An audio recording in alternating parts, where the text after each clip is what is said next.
고생코아 안녕하세요. 비트코인 41,362달러, 이더리움 2,875달러.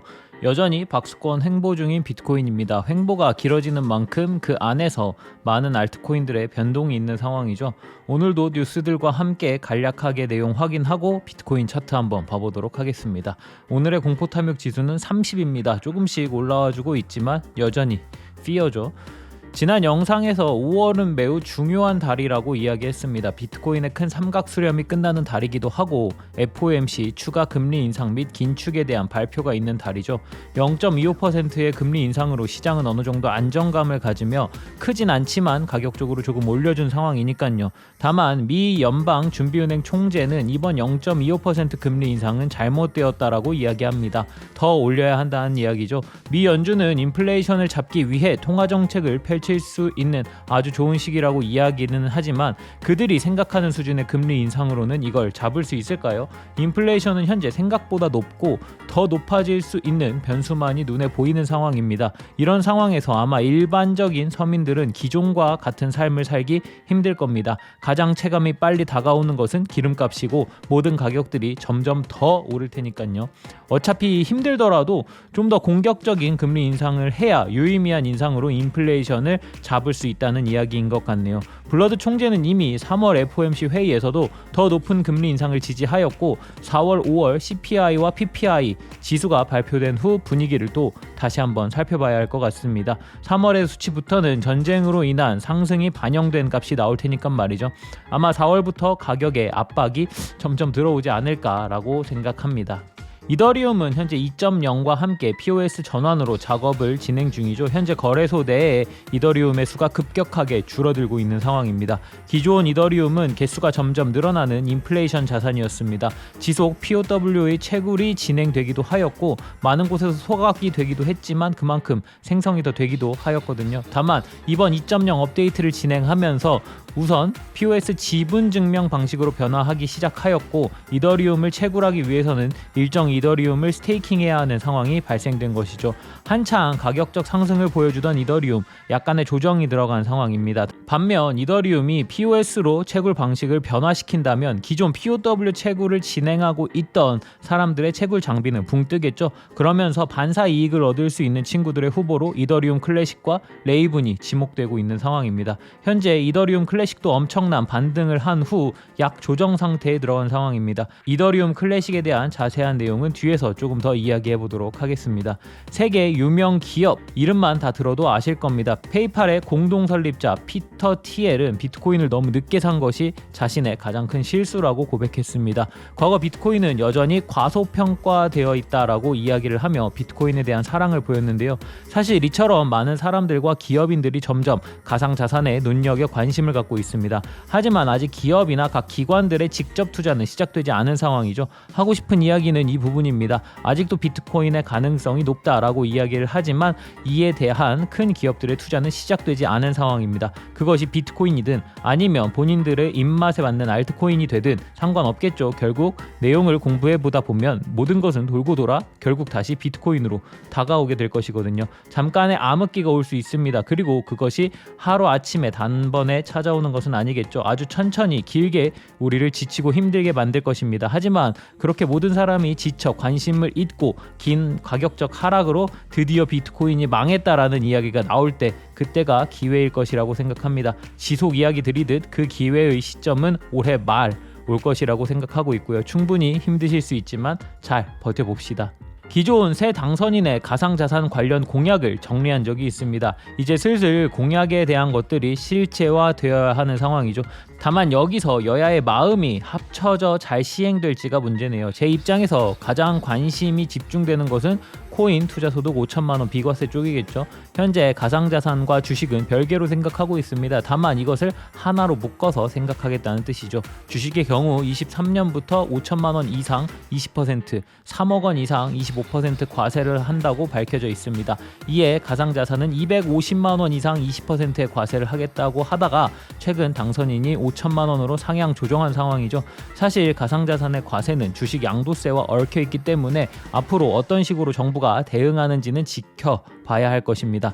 한편에선 23년 1월 과세가 아닌 이것을 1년 더 미루어 24년 1월부터 과세하겠다는 이야기가 나오고 있습니다.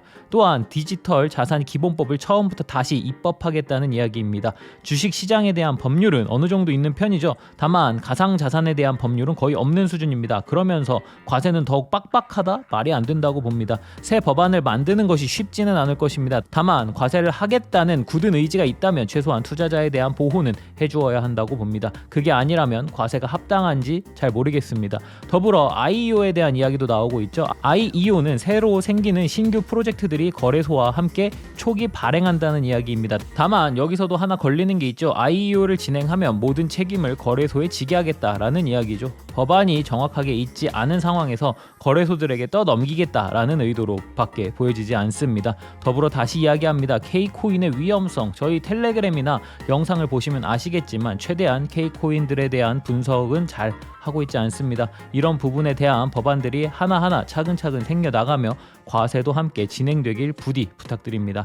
마지막 25일부터 모든 국내 거래소들은 트래블 룰이 시행됩니다. 사실 이 부분에 대해서는 할 말이 많습니다. 이게 맞는 건가 싶어요. 내용의 핵심은 100만 원 이상의 거래가 발생될 시에 송신인과 수신인을 정부에 보고해야 한다는 법적 의무죠. 업비트에서 100만 원 이상의 자산이 이동할 시 받는 사람과 보내는 사람의 기록이 되어야 한다는 법안입니다. 다만 이 법안은 투자자들에게 많은 혼란을 주고 있습니다. 결국 이렇게 되어버리면 국내 자산들은 해외 거래소로 나가기 힘들 겁니다. 가두리 시장이 되어버릴 수도 있다는 뜻이죠. 또한 탈중앙화의 핵심인 가상자산에서 덱스와 같은 탈중앙화 거래소는 사용이 불가능한 상황입니다. 거래소마다 개인 지갑으로의 전송도 불가능합니다. 가장 큰 개인 지갑인 메타마스크로의 출금도 불가능한 상황이죠. 참 어려워지고 있습니다. 트래블 룰의 가장 웃긴 점은 어쩌면 인증 방식이 달라 업비트와 빗썸 간의 출금도 불가능할지 모른다고 합니다. 그저 웃고 싶네요. 신규 법안은 만들기 어렵지만 너희가 돈 버는 것은 과세를 하겠다. 하고 싶은 말이 많지만 여기까지 하겠습니다. 3월 21일 저는 코인생존기의 김비트입니다. 어느덧 3월도 끝나갑니다. 날도 조금은 따뜻해지고 있네요. 그럼 코인생존기 오늘도 출발하겠습니다. 가자! 구독, 좋아요, 알림 설정 부탁드립니다. 오늘도 소중한 시간 내주신 구독자, 시청자 여러분들 항상 감사하고 사랑합니다.